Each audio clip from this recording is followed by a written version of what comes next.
Bubukin lang natin ang washing machine na bago namin. Namatik daw.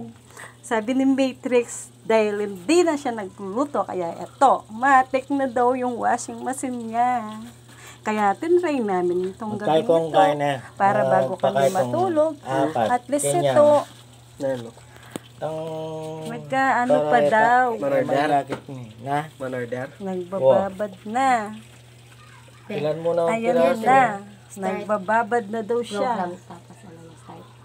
Ay, ayan, namatik na siya ng 15 minutes to minutes. Pero pwede niya i-adjust. Kaya may ganito. Pwede siya i-adjust. Pati water level.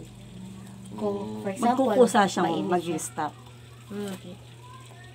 Kapag madumi yung mga white t-shirt, pwede mo Ganyan talaga kapag galing ka sa bundok. Siyempre, kailangan. Ayan na. Bakit hindi ba umiikot? Na? Kaya ditak yung sa bulagyan, tama? Bakit ka, ma'am? at madami siya. Dito yung taas niya. O, metong nga kayang white. Karitak na yung white. Talaga.